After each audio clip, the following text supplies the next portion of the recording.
Hi, everyone. Thank you so much for having me here, and welcome to our 44th Annual Cooperative Education and Training Institute. I do want to give you a bit of a warning. I have the neighbors doing construction, so if there's too much noise, please let me know and I will take a pause. As Liz mentioned, my name is Julia and I live in ICC Ann Arbor, and I recently joined the NASCO board and was very recently elected development officer. So big shoes to fill, but happy to be here.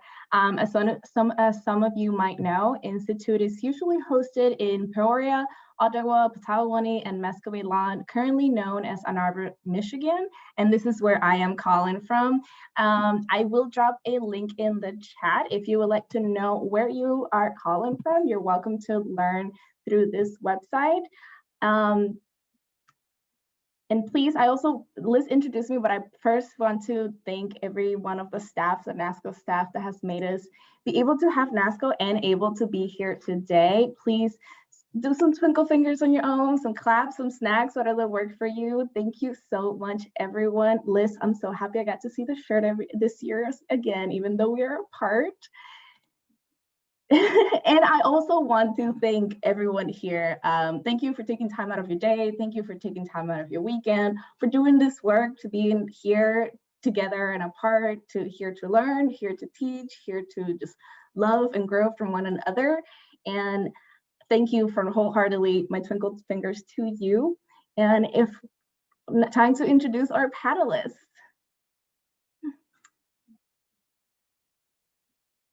Now, first we have Naomi here. Oh no. Laurent, would you want to take us away, introduce yourself? Of course, thank you, Julia.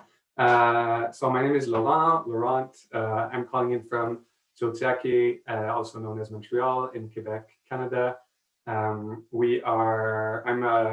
I don't know how much to say, but I'm a co-founder and director of UTILE, a Montreal-based nonprofit that develops student housing co-ops in Quebec. And I'm very happy to be here and happy to be participating in NASCO Institute for another year. Thank you for having me.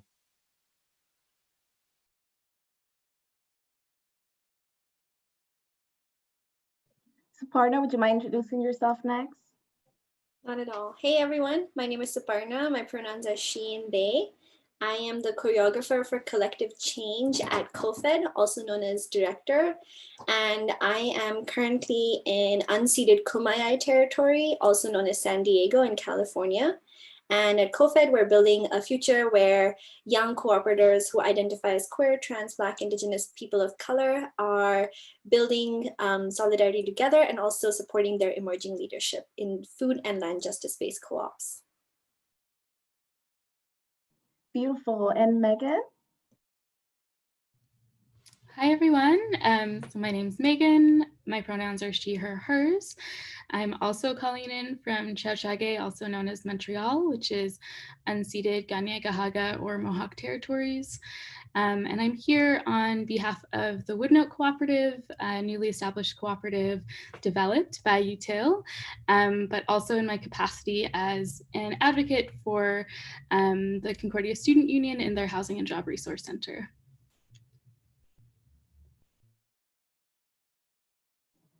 Now, we are missing Naomi, which hopefully they can join us soon.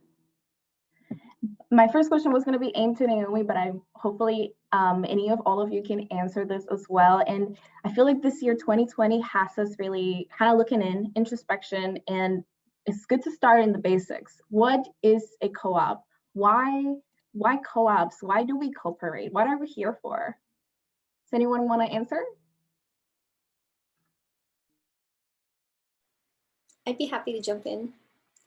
So I think what is a co-op, I think has lots of definitions around the world, and is situated in the solidarity economy, where the values of the solidarity economy are rooted in mutualism and cooperation and diversity. I would define a co-op as a group of people who come together to meet our economic, political, cultural, and even as far as spiritual needs. And when we cooperate, I think we do it out of a need of, I can speak for a person of color, as a queer immigrant person of color. For me, it is a mode of survival, and thinking about sort of how I came into this work, and also just thinking about when I grew up. I lived with my grandparents and I was really young, and at a very young age, I knew that community was at the center of what we were doing, and community wellness was really key and crucial. So even like turning Maslow's hierarchy on its head and really centering indigenous wisdom and Black wisdom around like what does it mean to actually have fulfillment. And for us, I would say really cooperation is a way that we survive. And I'm hoping that Naomi will pop on to talk a little bit about collective courage and the history, the rich, vibrant history of African-American co-ops in this part of the world, and also globally, folks diasporically who have been cooperating and doing that for a really, really long time.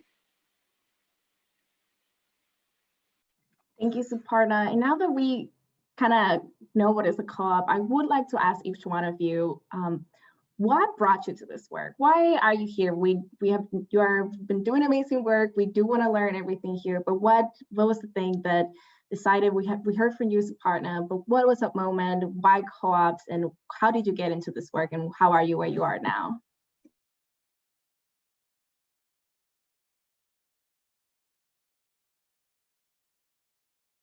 You're welcome to just popcorn in. Don't be shy. I'll jump in, break the ice. Yeah, I think I come to this work in similar but definitely different veins, wherein through my family, through my communities, I feel as though I've always been accessing collective and cooperative values, but this is certainly my first formalized relationship to working in a co-op context, and specifically in a context that is unique to Quebec.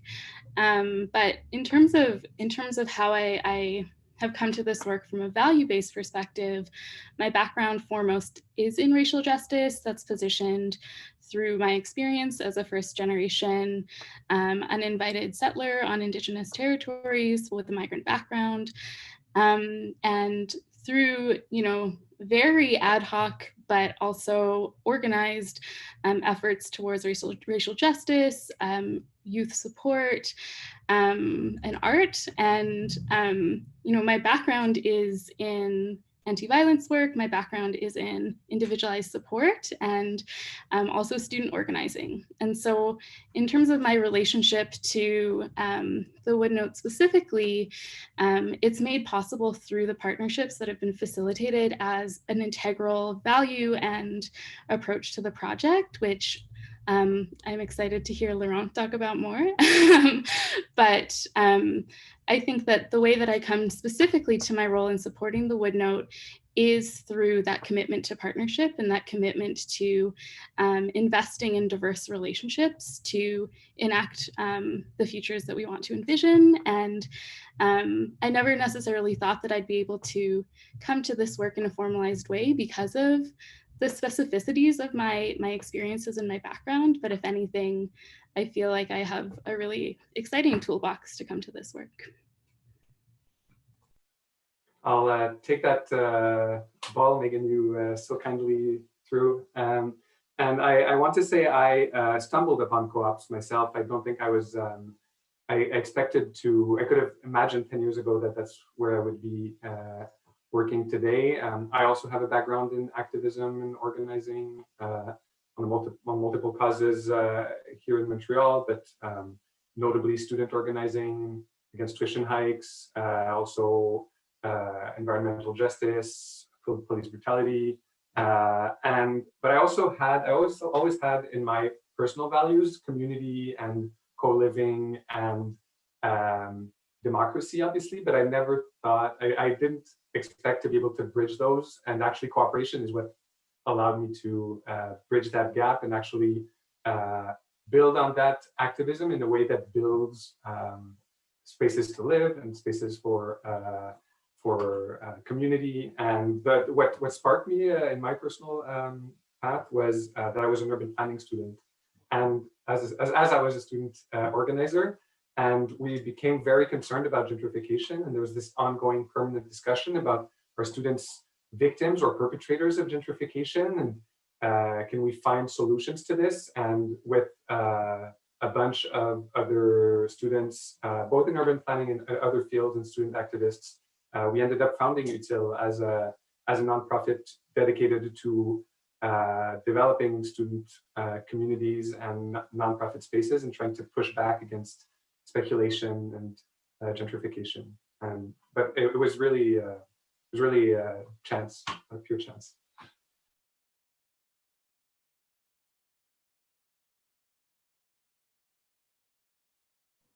Now, before we move on, I do want to mention that we do have closed captioning. It is available if you go on the menu on the bottom under more. It's called subtitle settings, and you're welcome to turn on captioning. If you do have issues, please, I believe Liz is our tech help for this. If you're not, so Liz, please speak. Don't let me put work on you. Perfect, awesome. Please let us know if you have any technical issues, especially with captioning. We want to make sure everyone has access to this beautiful panel. I am very happy to continue to be here. And as we hear from all of you, and we saw yesterday during that beautiful co-op tour, I'm still fangirling a little bit.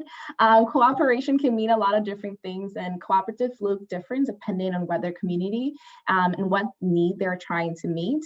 And could some of you talk about what community need formed the organization which you are a part of, and how cooperation came about as the solution for this need? Maybe I can start in building on the discussion we started. Well, I mentioned, so UTILE and eventually the Woodnote Co-op were born out of student organizing here in Montreal. We actually had a massive student strike in 2012 here against tuition hikes that really built momentum for students and youth challenging the status quo and neoliberalism and lots of big, bold issues. And UTILE was actually born out of that community and that the networking there of student groups. But it was also born out of a reflection that students were getting really bad rep in society as a whole as disturbers of the peace and people that complain all the time and are always against things. And it's really hard to advocate against gentrification and against displacement and against oppression on the real estate market because it's so, sometimes it feels abstract and you feel like you have way less power on issues like that than on, for example, tuition, because at least for tuition, you can fight against the government in our case in Quebec, and that often works out relatively well. So the community was grappling with the fact that we needed housing alternatives. We were already on the verge of a housing crisis, and we had like insufficient residence spaces, very institutional, very top-down, very unappealing for many. And then we had the private market where with rent hikes and predatory landlords, and there's really a need for something else. And there was the multiple co-founders of UTILE, and I'm really here as a spokesperson and not to take all of this credit, but got together around the idea that we needed to do something around that, and that it was also an opportunity to show that youth can also work on constructive alternatives and build projects for a different future, and show that not only do we want and can we say that we want a different future, but we can also build it. And that the best way to do this was to make sure it was by and for the diversity of youth in Quebec, and making sure that it's not, we're not just asking for the government to give us top-down solutions to our needs. We can also take the matters into our own hands and develop alternatives that look like what today's youth want for themselves. And that's the philosophy that led to what you've been seeing. Thank you so much for sharing, Laurent. I love the taking that from our hands. Suparna, is there anything you want to add to this? Around cooperation, like what it means? Oh, I was asking more about what need did your community encounter, and how did you stumble with cooperation being the solution for this need? Yeah, definitely. Sorry, I got bumped off and now I'm back. So yay. I would say the community need that still exists, which is why we're still doing what we are. And I wait for the day humbly for me to be out of this job so that we know that we have met this need. The need is that right now there are no spaces where QT BIPOC, so queer, trans, Black, Indigenous, people of color, who are also from poor and working class backgrounds can come together as cooperators to be able to network, share information, share resources, and build our collective power within the solidarity and cooperative economy. So that is why we do what we do, and we serve communities and we serve leaders within cooperatives who identify as such and are building their own emerging leadership in their cooperatives, because co-ops still exist in the subsystem and substructure of capitalism. So it is about building resilience, and actually building resilience despite capitalism, because capitalism by design is not meant for our communities to thrive. So it is about sort of dismantling what systems are not working right now and then rebuilding the world that we want to live in, like you were just talking about, Laurent. So that is what has brought us together, and unfortunately and sadly, we're still here. So, and we'll still keep building power, but hopefully we won't have to do it in the nonprofit industrial complex, and we can do it in our own communities. Thank you so much for sharing, Suparna. I am loving everything everyone's saying. Megan, not to leave you out of this question, is there any need that your community found that co-ops help meet? Yeah, I think I guess I want to take the space to speak. I just feel like both of you are so eloquent about like the economic rationales, and I think I always struggle with like wanting to take time to absorb them, but I think I would like to carve out space to just talk about like the social and health and holistic rationales that are particularly important to me as someone that offers individual support to students on a day-to-day basis in their housing situations. And I think something that makes the partnerships that have been developed through the Woodnote so fruitful is this value of the health of our communities, the health of individual students, and the health of the social systems that we want to create, dismantle, and inhabit.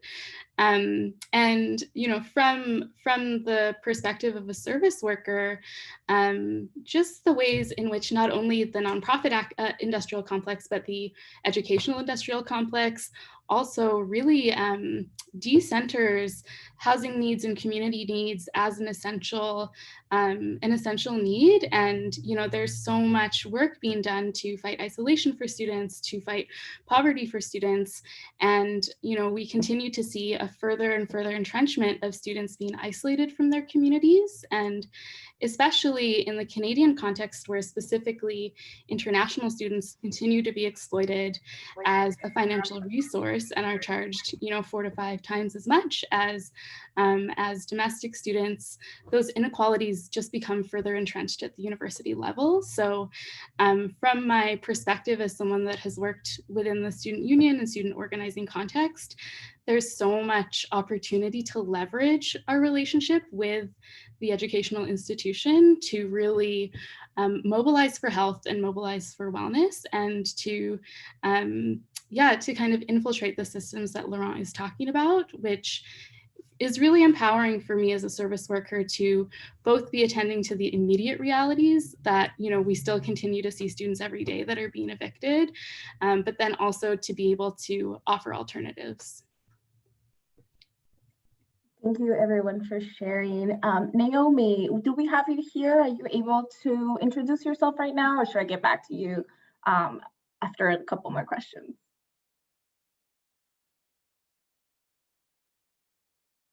Okay. We can circle back whenever you are ready. We understand technology in Zoom 2020. Now we have already touched the subjects of building, creating, rebuilding, dismantling, and this year's theme is choose your own future. And I want to ask y'all, what future are you choosing by doing the work that you do? And how do you keep that future in mind and connected to your daily work? See, Laurent, would you like to share about that?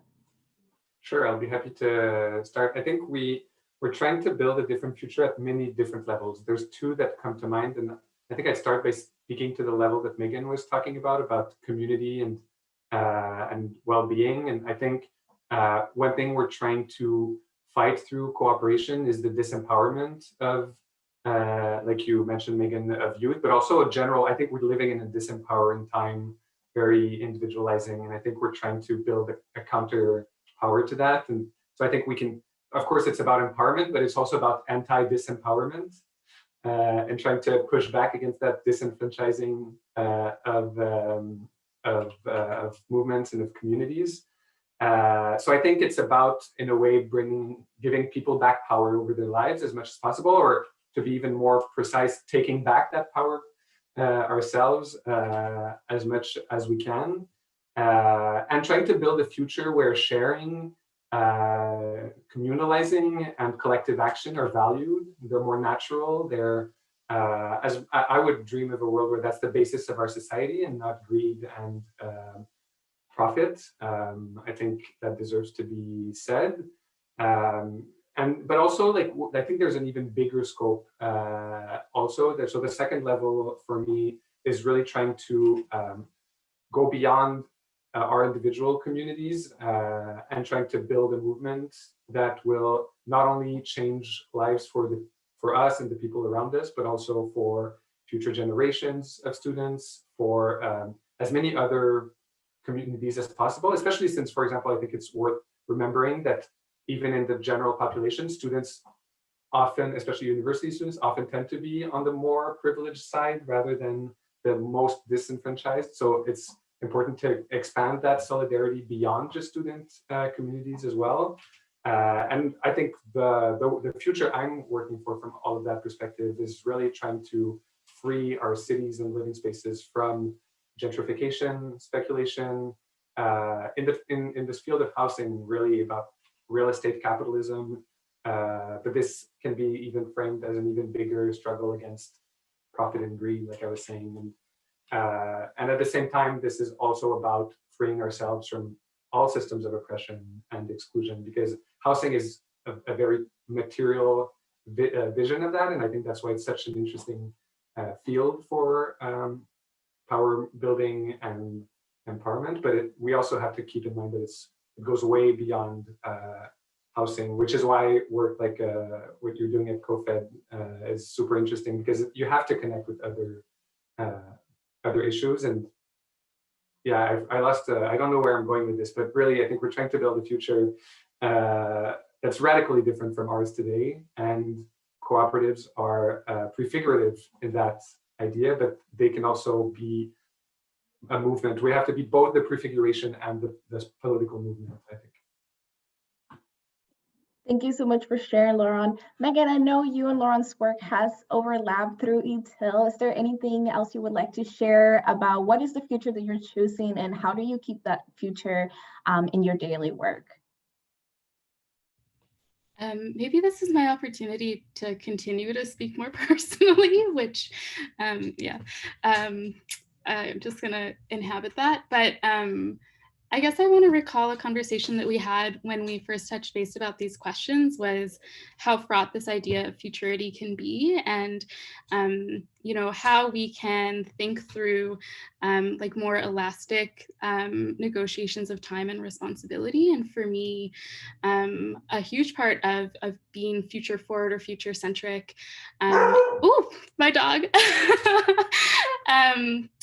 I think he's okay, but is the work of healing and I'm so sorry, and is the work of recognizing that these teachings have already been passed on. And I'm really losing my train of thought. We've got a neighbor on our stoop, but yeah, for me, I mean, I think that as part of like my larger commitment to decoloniality is decolonizing the ways in which we negotiate knowledge. And I think cooperative knowledge, although it is understood and formalized through various systems, is knowledge that has existed since time immemorial. And so for me, like, what does it mean to reactivate those knowledges or to attend to them or to amplify them in all of my relationships, and in all of the dynamics dynamics that I engage with. And I know that that's a little bit of a soft or not pragmatic answer, but I think that for me is the engine to committing to this work and to the imperfection of this work, because it can be clumsy and awkward, and there's a lot of messiness and failure. So yeah, and I'm sorry, I really got distracted by Rocky there. No worries, no worries. I honestly love the dog interjection personally. Thank you so much for sharing. I love both of you and Laurent touch a lot on decolonization and getting rid of the oppression that it's with us every single day, regardless of where we are. And Suparna, I have a question for you. How do you draw from the past and the present to imagine the future? It's a great question. I'm still reeling from everything that Laurent and Megan just shared, and that was amazing. I would say I'm actually trying to research this in Indian culture, in my own culture, which is very variegated and diverse itself, as are most cultures, around what is the equivalent of this Ghana, it's from the Akan people in Ghana, this bird and this concept called Sankofa. And it is not my people, so I don't want to appropriate this. And I'm trying to find like an Indian equivalent, but I have not entirely, which is also beautiful because we all have our different ways of describing this. But the idea is it's a bird that's shaped where it's turning its back and it's sort of reaching out into the back. And it literally means go back and fetch.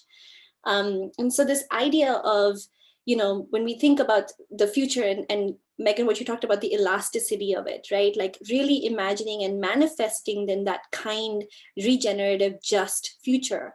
And the kind of imagination, and then Laurent, what you talked about, like moving from the prefigurative to what is really tangible. But I think all of these are in the tangible realms. And I think like colonial capitalism and white supremacist thinking teaches us that these are not tangible ways of being and thinking, which is like that decentering of a colonial knowledge epistemology base or logic. So I think really thinking about what do we want to take from the past, and then reaching, like manifesting that now and then imagining this future. So I would say one of the ways that I think we do that at CoFED and that I personally try to embody is really not just the active, like putting my energy into decentering like a white capitalist system, but literally centering who I want to be centering. And which for me in the work that we do at CoFED is queer, trans, Black, Indigenous, people of color from poor and working class backgrounds, and other folks with who are disabled and like who cross these intersections in our landscape of marginalization that we need to be able to like not just amplify but literally center. So yeah, it's like I think there's so much power in that, you know, just it's so freeing for me as in my own identity as a non-Black, non-Indigenous person of color, for me to say that is the future that I want to build, and that is whose leadership I want to be following. And so my goal right now is, you know, in this present, is to invest in that leadership, is to literally divert resources in that direction to make sure that is the leadership we have for the future. And it is already happening now. Thank you so much. I feel like we could write a whole book from this panel. I do have a couple more questions, and I want to ask everyone, how does the future feel for you? Is it tangible? Is this something that you can envision? Is this something that we need to collectively sit down and brainstorm together? What does it feel for you? This is open for everyone. If in 5 seconds I don't have someone talking about it, I will point you out.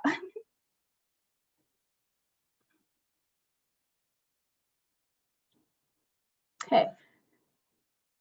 Megan, would you like to share? I might actually just go rogue a little and tap in Laurent, who I think maybe has some thinking about the past that he wants to share. Well, if I may, before we move on to the future, I think it's important to mention, and I wanted to build on the notion of messiness. We inherit generations of cooperators before us, and I think it's very important to acknowledge that. And and learn from past mistakes, because that history is very messy at times and has lots of limits and problems. And colonial thought is a very big one. I think we also need to recognize that co-ops are a very Eurocentric model as a notion and as a specific institution. So I think it's both important to recognize that we do inherit this this past experience, but also to take it where we want to go, because we can also learn from lots of other experiences. And the co-ops are the Western world materialization of an approach to sharing and democracy and self-management and autodetermination that has had many other names in many other cultures, and is, for example, one example of the commons, which are very not only European, and which is something that exists in a lot of different indigenous cultures, in lots of different names and lots of different approaches. And I think it's important to look sideways also to the amazing work you're doing, Suparna, to learn from other pasts and other experiences, and expand maybe our vision of what cooperation means, to not only be the industrialist white experiments of the 19th and 20th centuries, but also to expand that scope and recognize that this is something that people have been doing for ages everywhere, that have sustained communities in very long-term ways for a long time before colonial capitalism came in and destroyed all of these spaces and all of these structures around the world. So we need to do the archaeological work of refinding that knowledge and adapting it, of course, to our modern day and age. But I think we're lucky in a way to be able to have access to all of that past and try to remix it for the future.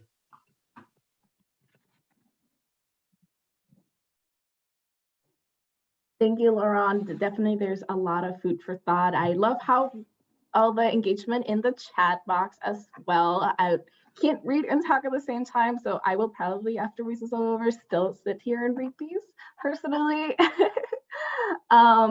These are all the questions that I have set ready for all of you today. We do have some Q&A, and first I do want to read a submitted Q&A question. This is from Austin Graham. Do we have, the question is, how do we best combat apathy in communities?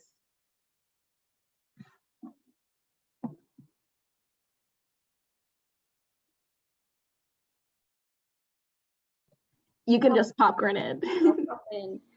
Actually, I've been looking at this question for a while in the Q&A. I've been thinking a lot about it, Austin. Thanks for asking. Actually, my experience working with folks who are pushed to the margins and exist on the front lines and the fence lines, there is no apathy in our communities. This is a deeply lived experience of being harmed for generations by systems that are determined to erase and invisibilize us. And our struggle continues, and so does our liberation, and so does these beautiful joy fests and dispatches from the ancestors and love notes. All of that festivity and celebration also continues because we are resilient. But I personally would not describe the communities that I work with and the communities that I belong to and do grassroots organizing with as apathetic.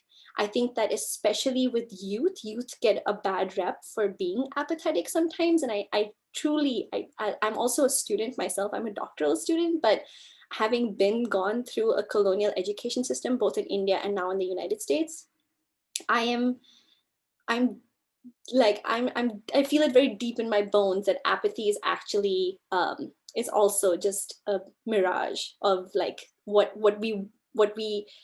I think it's a maybe a simplistic way of describing what is happening. And I feel very strongly that actually I don't think there's apathy. I think there's years of silencing and years and generations of being told that our needs and what we are saying is not important, and there's a lot of trauma that comes from that. So Megan, you talked about healing, and I'm so glad you talked about like your own personhood and your own personal narrative in this conversation, because that healing and that love has to be centered in what we do. I feel like none of this, like cooperation is a word, but I feel like none of this would really be able to work its wonders if we didn't have like relationships at the core of it. Thank you. That was such a beautiful and generative response. And I think maybe just like riffing off of that, I wonder if maybe we can reposition the way we think about apathy to instead think about access or barriers or amplification, because I think as you were saying, like so many ways of negotiating resistance and resilience are so easily erased when we uphold particular narratives. And I think, I for a long time worked with youth that were newcomers to Canada, and specifically in the public school system. And continuously, I would come up against educators that were concerned because their students were apathetic, they weren't participating. And it's like, well, have you thought about the fact that they can't participate in the class because of language, or that they have networks outside of school where they're actually like supporting their peers and their families in accessing housing, or in finding like food that their parents, would like to eat out of comfort. And I think looking to the other networks that people create outside of the ones that are maybe more immediately visible to us, to really understand the just completely innumerable ways that people are exercising engagement and resilience. And I think one of the things that for me, intersects with this, I really love that you are attending to the ways that narrative is often projected onto youth, but I think it's also often projected onto elders. And I think, we're just coming out of a very heavy and challenging week, and just watching some of these narratives emerge about who is engaged, like no one's speaking to my elders about their political engagement. No one's like inviting my elders to the table and wondering how we actually create communities where we think about access justice as an alternative to apathy. So yeah, thank you, Suparna. And thank you for that question. Now, I have more of a conversation rather than I'm not looking for an answer, but for example, in NASCO, we are the students of cooperation. Now, being a student, oftentimes we talk about just actually being enrolled in an institution, but we believe we can be students beyond that. So let's kind of break down what this idea of student is and where do we find teachings? Obviously, we are here at Institute, but I'm certain there are 1 in a million ways to teach. And where have you found those spaces that allow you to be a student? Can I just start with the easy answer to say that I think cooperation is the most generous of schools, in the sense that I think we have to recognize that building the work everyone here, and I'm sure all of the attendees are doing, is a form of self-education. And I think I've learned more in this line of work, and in my work at UTILE than I have in all of my studies put together. And I think this lived experience of actually finding ways to make this work is the most important source of education, because it's about taking our values and our ideals and meshing them with the messy reality that Megan was mentioning, and trying to find ways to raise out and to survive and to make it work. And I think that's extremely educational.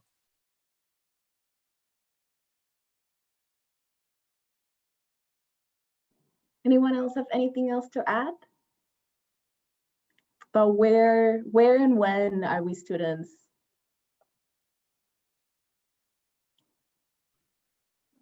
You don't have to, don't feel pressure. What Laurent said was, I feel like I'm gonna watch this video once it becomes available and then just skip every single time I speak and then just listen to all of you. You want to add? Yeah, I did. Megan, I saw you unmute as well. Do you want to go first? Okay. So I think the part that I want to just also share is in my own organizing work. And when I say like education is my tool and my weapon of choice when it comes to organizing, I think just always, and like this notion of leadership and this like really like decentering like this epistemology of like what leadership means. And in my role at CoFED, I am tasked as doing development work, and that's a self-task that I've given myself. And I see it as like constantly remaining teachable.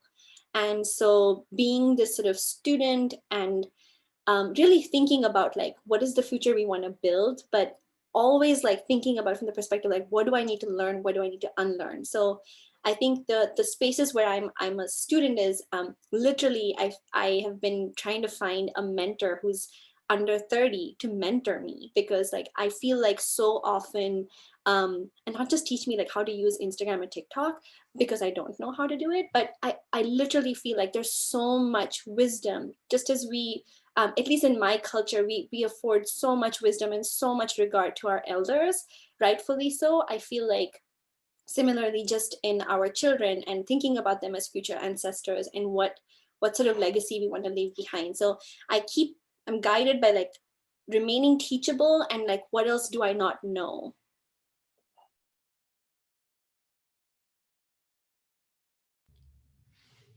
Yeah, thank you so much. And I guess one thing that I come up against as a person under 30 that doesn't know how to use Instagram or TikTok very well is this idea of like relevance. Like, how do you remain relevant in the connections that you're making? And I think for me, first and foremost, that comes from like the 7 Indigenous principles of reciprocity. And I think, speaking about my negotiation around the teachings of negotiating a very specific context of working in housing on unceded territories is really understanding the responsibilities that come with that, and that learning is never ending, and that learning is deeply challenging.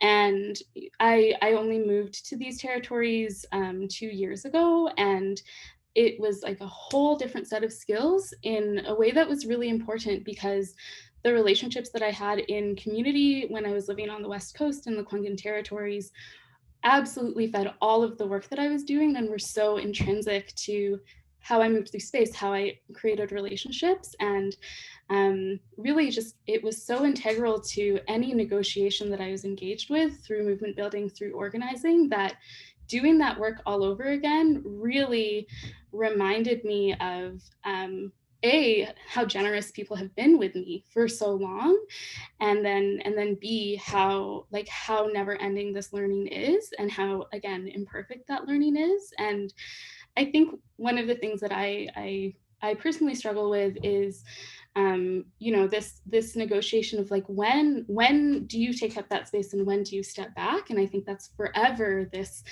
push and pull. And I was working for an arts organization that went through a very, very challenging transition, through a transition from an all-white board to an all-BIPOC board, because they had just elected a white executive director that over the course of 3 months had completely revamped the organization and gotten rid of an Indigenous curator position. And I'm not going to get too far into that. But one of the teachings for us was something that was very generously shared with me by Bradley Dick, who's a Songhees knowledge keeper, who, in speaking about the trauma of that transition, said, you have to wait, when you move into a house, you have to wait a year to see what grows there before you go ahead and trim it. And for me, it's about learning that timing, and not only what grows there, but what's medicinal, what supports what can you eat, what is invasive. And that is never ending learning. And recognizing that if I'm coming to this work and if I'm positioning myself in a position where, like, I work with a lot of younger folks that are new to this organizing, new to this movement building, like, what are my responsibilities to them and to myself? And it's uncomfortable, and yeah, I'm sorry, I don't know really where I ended up there, but we'll pass it back. I love everything you said, Megan. There's a lot about who to learn from and how to go and how to identify what's around us and what's good about it and what needs to be changed and what needs to be appreciated. Now, we do have a question from our very own Liz. Would you like to ask your question, Liz? Yes, I have a question for this panel. Thank you all so much for these wonderful answers thus far. A month ago, when we planned this panel, we had all these questions, and a lot has changed since then. So my question is there anything else, even that's like come to you today? I know like things have changed even this week and in the last like 12 hours. So is there anything that you want to say to cooperators going forward after this election season, now that we're almost through this election season, how we can continue to move forward and continue to choose our future? Obviously the organizing never stops, but now that we're at this point, is there any like recommendations or grounding things that you guys would like to say to young cooperators?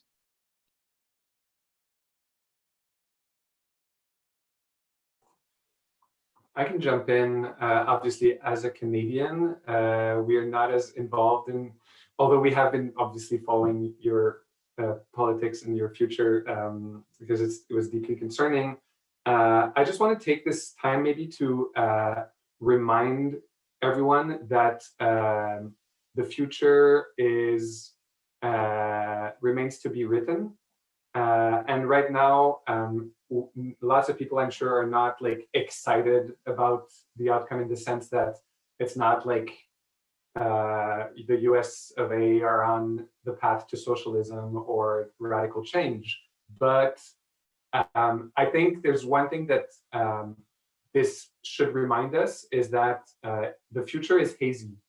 And in the past, when big structural changes, revolutions happened, people couldn't know they were coming 4 years ahead. They couldn't even know they were coming 2 days ahead. On the morning of the French Revolution, no one was like, knew that they would go to bed with a dead king, you know? So we have to keep in mind that even in times like these where of uncertainty and where it feels like there's no possibility for radical change, we have to seize opportunities where they are, and you might go a long way in the next few years. And I hope this change of government at least opens a possibility for more offensive struggles. That's what I wish for Americans, to have the opportunity to improve things and not just fight to defend communities and spaces. But that's just my wishes for you all.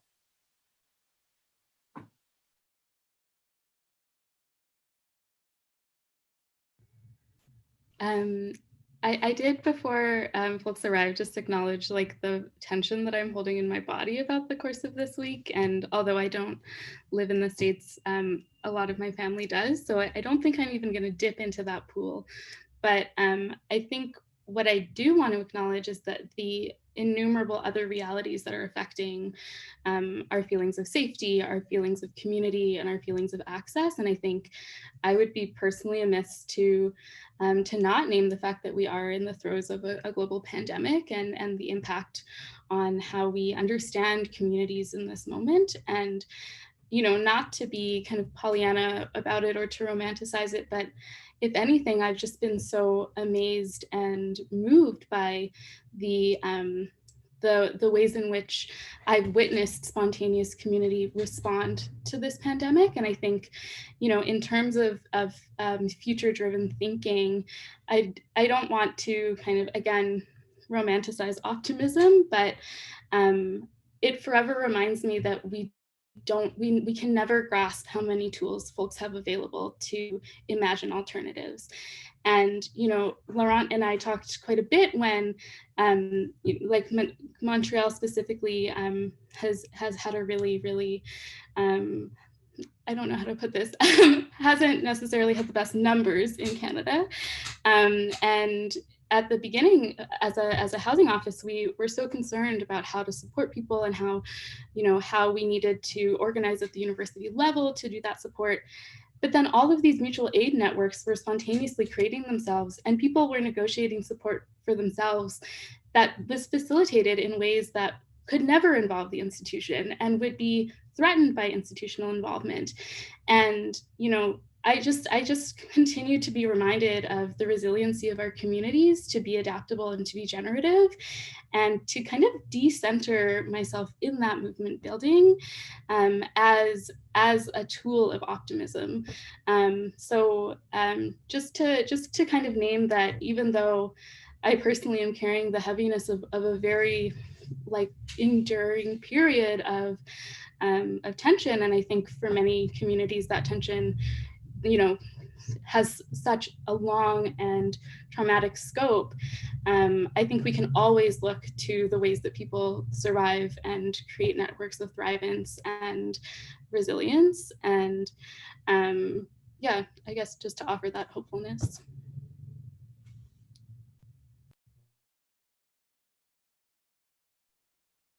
I really don't have much of substance to add to this. This is so beautifully said. So I'm just gonna nod my head and say, yes. Thank you, everyone. We're almost done with this panel speaker. I've had so much fun. As I said earlier, I'm totally going to watch this video once it becomes available.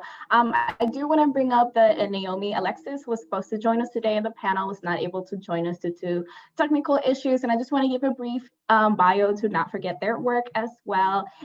Naomi Alexis is a founding member of It Takes a City, which is a hybrid child and elderly care cooperative, which is looking to add housing to their mission. And in founding It Takes a City, Naomi was driven by being a mother who has traversed the childcare market as a parent and needed a reasonable solution. Naomi is a mother and a certified full spectrum doula with experience in business development and sales. And I personally look forward to any future moment to listen and learn from Naomi in the future as well. And I think she'll give the twinkle fingers, although they weren't able to be here. We thank them for their work. And I want to thank every single one of you, Megan, Laurent, Suparna, and even Liz for being here with us, making this all happen. I have learned, we could write a whole book about this. I feel like in this span of this hour, there we go, we got a whole essay. Thank you everyone for your experience. If there's any closing remarks, you're welcome to make them right now. I also want to flag there is one more Q&A in the Q&A from a participant if we want to answer that. We have some more time if folks want to answer it. Yes, I can go ahead. I did not see that. So this is anonymous, and the question is, how can co-ops claim decolonizing when we use the tools? Actually, I'm going to give a bit of the context of the whole story. Is that okay with everyone? Cool. So hello, I have a bit of a downer question to ask.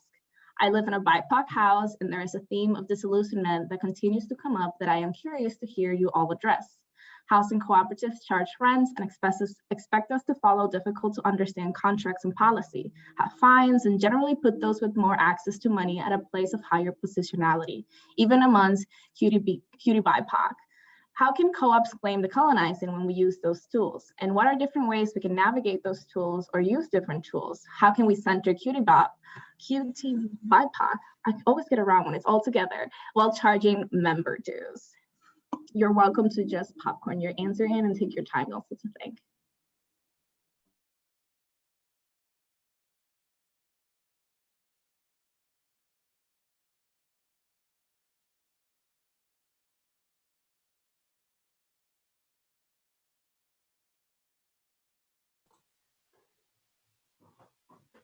I'll start. I don't think I can speak from a cutie BIPOC perspective, but I can speak from a personal experience because aside from my work at UTILE, I also live in a co-op myself, and we've had some of these discussions. And I think it's important to ask downer questions. I'd like to start with that.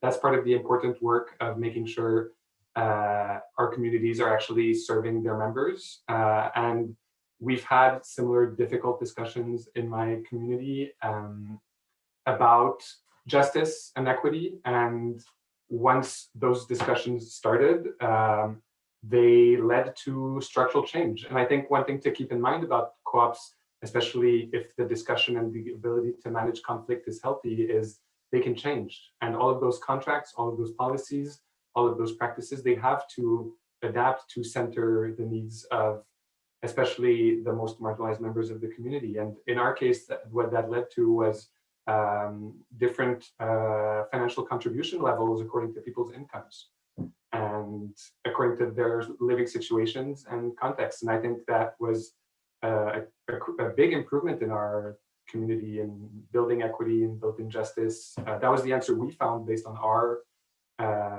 our composition and our members. But I think the first step is to have those discussions, and of course it means everyone has to buy into the idea of equity. But it's an interesting. It brings the necessity of putting your money where your mouth is. I think that should be the goal, and especially at least when money is concerned. Thank you so much for this question. And I will say, I don't think it's a downer at all. I think that I'm grateful to you speaking to your experience. And in some ways, I'm a little reluctant to answer the question just because I don't know what the specificities of the relationship that exist in your house are.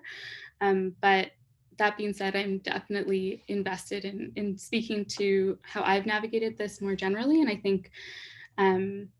think one of the things that you've pulled out in your question is this, the dissonance between the values that we might exercise and the systems that we inherently have to interact with that are, maybe so deeply entrenched that they're impossible to undo on a month-to-month basis, right? So I think that at the levels that Laurent is speaking to, like, what are the ways that we can enact justice at the levels that we engage with our housemates? And I think, I'm grateful to generations of cooperators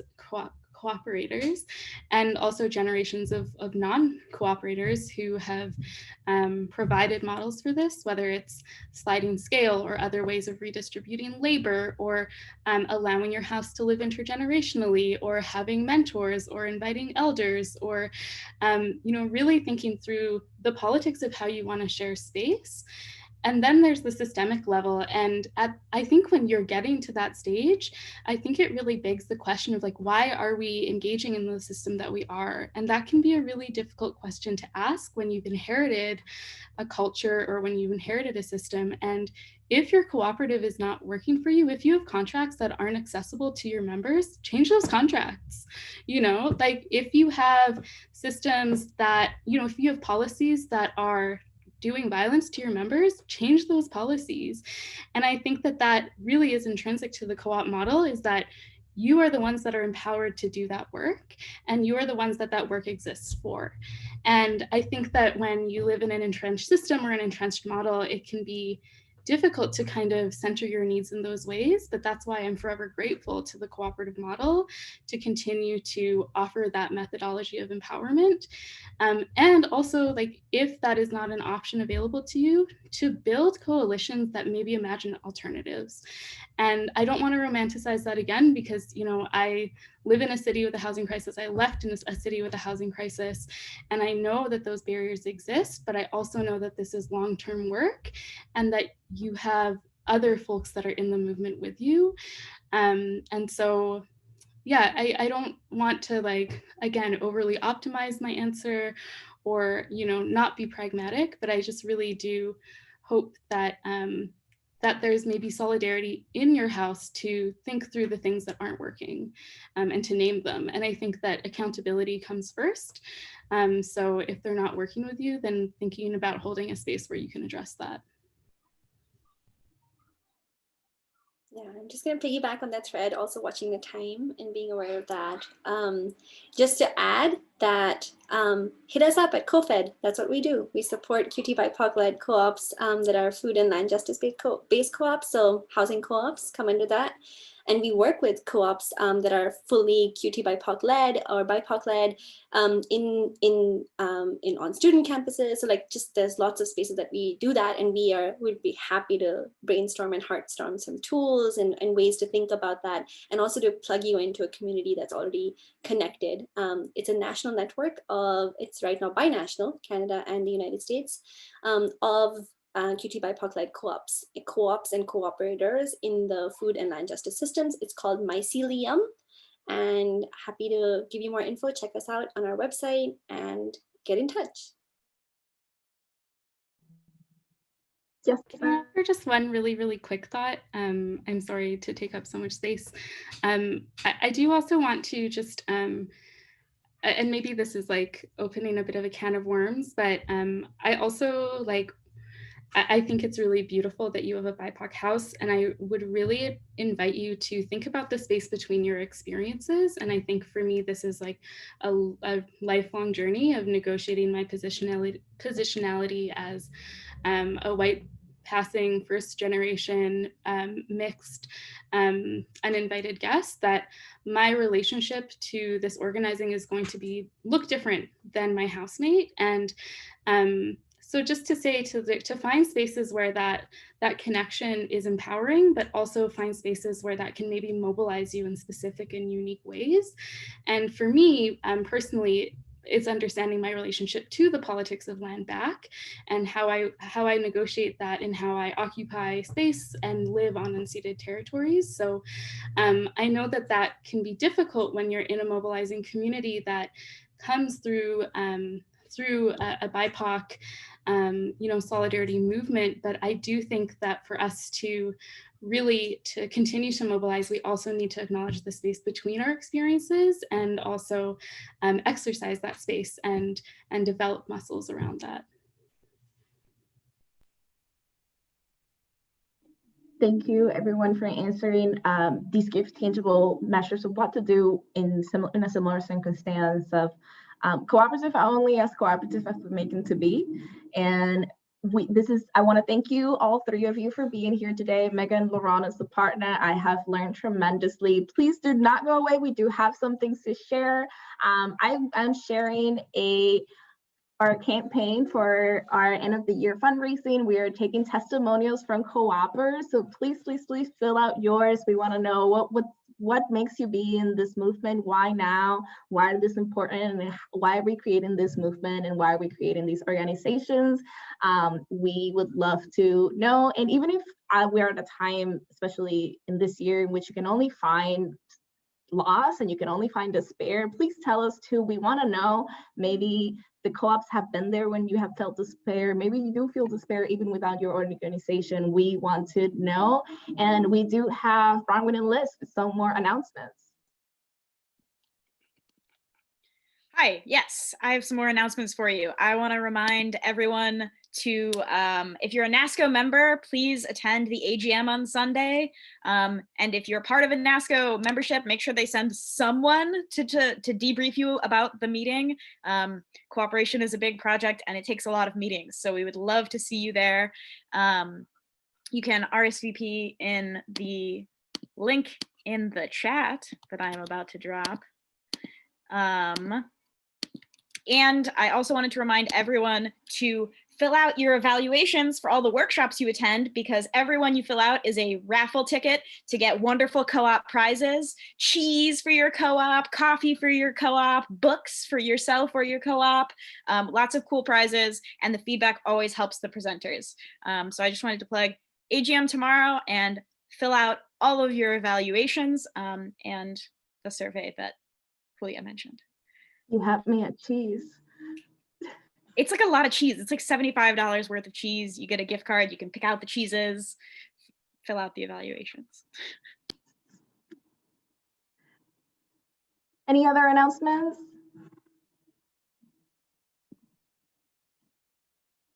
Go visit CoFED's website. Go check out Woodnote on Instagram. NASCO's on Instagram. NASCO's website.